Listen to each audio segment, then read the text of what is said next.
తెలుగు రాష్ట్రాలకు వాతావరణ శాఖ మరోసారి కీలక హెచ్చరికనైతే జారీ చేసింది. కొద్ది రోజులుగా ఎడతెరిపి లేకుండా వర్షాలు కురుస్తుండగా ఇప్పుడు మరింత వర్షం ముప్పు పొంచి ఉందని వాతావరణ శాఖ చెబుతోంది. ముఖ్యంగా తెలంగాణలోని పలు జిల్లాల్లో భారీ వర్షాలతో పాటు ఉరుములు, మెరుపులు, ఈదురుగాలులు వీస్తాయని హెచ్చరించింది. ఇప్పటికే పలు ప్రాంతాల్లో ఆకాశం మేఘావృతమై ఉండగా కొన్ని చోట్ల తేలికపాటి వర్షాలు కురుస్తూ ఉన్నాయి. మరికొన్ని ప్రాంతాల్లో ఒక్కసారిగా భారీ వర్షాలు నమోదవుతూ ఉన్నాయి. ఈ నేపథ్యంలో తెలంగాణలోని పలు జిల్లాలకు వాతావరణ శాఖ ఎల్లో అలర్ట్ ను కూడా జారీ చేసింది. యాదాద్రి, భువనగిరి, నారాయణపేట జిల్లాలకు ఆరెంజ్ అలర్ట్ ఉన్నట్లుగా సమాచారం. అయితే వాతావరణ పరిస్థితులను బట్టి జిల్లా వారి హెచ్చరికల్లో మార్పులుండే అవకాశం కనిపిస్తోంది. అందుకే స్థానికంగా వాతావరణ శాఖ ఇచ్చే సూచనను ప్రజలు ఎప్పటికప్పుడు గమనించాలని అధికారులు సూచిస్తూ ఉన్నారు.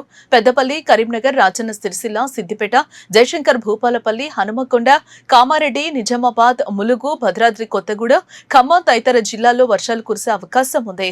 వర్షంతో పాటు కొన్ని జిల్లాల్లో గంటకు 40 నుంచి 50 కిలోమీటర్ల వేగంతో ఈదురుగాలులు వీచే అవకాశం ఉందని హెచ్చరికలున్నాయి. దీంతో వర్షం, ఈదురుగాలులు ఉన్న సమయంలో అత్యవసరం అయితే తప్ప బయటకు వెళ్లకపోవడమే మంచిదని అధికారులు సూచిస్తూ ఉన్నారు. ఇక హైదరాబాద్ విషయానికి వస్తే నగరంలోనూ వర్ష సూచన కొనసాగుతుంది. ఉదయం నుంచే పలు ప్రాంతాల్లో ఆకాశం మేఘావృతం అయ్యుండగా సాయంత్రం, రాత్రి వేళల్లో మోస్తరు నుంచి భారీ వర్షాలు కురిసే అవకాశం ఉందని వాతావరణ శాఖ అంచనా వేస్తోంది. నగరంలో భారీ వర్షం కురిస్తే ట్రాఫిక్ అంతరాయం కలిగే అవకాశం ఉంది. లోతట్టు ప్రాంతాల్లో నీరు నిలిచే ప్రమాదం ఉండడంతో వాహనదారులు అప్రమత్తంగా ఉండాలి. రోడ్లపై భారీగా నీరు ప్రవహిస్తున్న సమయంలో ఆ నీటిని దాటి వెళ్లే ప్రయత్నం చేయకపోవడం మంచిది. అలాగే వర్షం, ఈదురుగాలుల సమయంలో చెట్ల కింద వాహనాలు నిలపకూడదు. విద్యుత్ స్తంభాలు, ట్రాన్స్ఫార్మర్లు, తెగిపడిన విద్యుత్ తీగలకు దూరంగా ఉండాలి. హోర్డింగులు బలహీనంగా ఉన్న నిర్మాణాల వద్ద కూడా ఉండకపోవడం సురక్షితం. ఇక తెలంగాణతో పాటు ఆంధ్రప్రదేశ్ లోను వర్షాల ప్రభావం కొనసాగనుంది.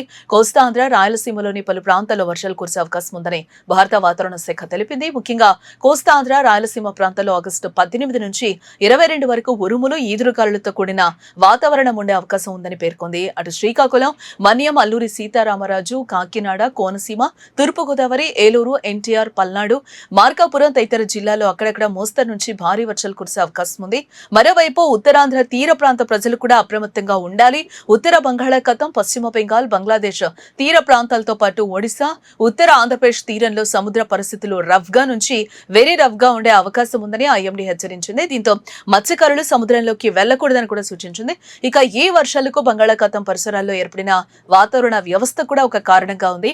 అల్పపీడన ప్రాంతం ప్రభావంతో తూర్పు, మధ్య భారతంతో పాటు ఒడిశా, ఉత్తరాంధ్ర తీర ప్రాంతాల్లో వర్షాలు కొనసాగే అవకాశం కనిపిస్తుంది. అంటే తెలంగాణతో పాటు ఏపీలోనూ వర్షాలు జోరు కొనసాగే పరిస్థితి అయితే కనిపిస్తుంది. ముఖ్యంగా సాయంత్రం తర్వాత వాతావరణం ఒక్కసారిగా మారే అవకాశం ఉంది. ముందుగా ఆకాశం మేఘావృతమై ఆ తర్వాత ఈదురుగాలులు వీచి ఒక్కసారిగా భారీ వర్షం కురిసే పరిస్థితులు కొన్ని ప్రాంతాల్లో కనిపించవచ్చు. అందుకే బయటకు వెళ్లేవారు ముందుగానే వాతావరణ పరిస్థితులను తప్పనిసరిగా గమనించాలి. ముఖ్యంగా హైదరాబాద్ లో ఆఫీసులు, పాఠశాలలు, కాలేజీలకు వెళ్లేవారు సాయంత్రం వేళల్లో వర్ష సూచన దృష్టిలో పెట్టుకోవాలి. మొత్తంగా చూస్తే తెలంగాణ రాష్ట్రాల్లో వర్షాల జోరు అయితే కొనసాగే అవకాశం కనిపిస్తుంది. తెలంగాణలోని పలు జిల్లాలతో పాటు హైదరాబాద్ లోను మోస్తరు నుంచి భారీ వర్షాలు కురిసే ఛాన్స్ ఉంది. ఉరుములు, మెరుపులు, ఈదురుగాలులు కూడా ఉండే అవకాశం ఉండడంతో ప్రజలు అప్రమత్తంగా ఉండాలి. వర్షం సమయంలో జాగ్రత్తలు పాటిస్తూ అత్యవసరం అయితే తప్ప బయటకు వెళ్లకుండా సురక్షిత ప్రాంతాల్లో ఉండాలని అధికారులు సూచిస్తూ ఉన్నారు.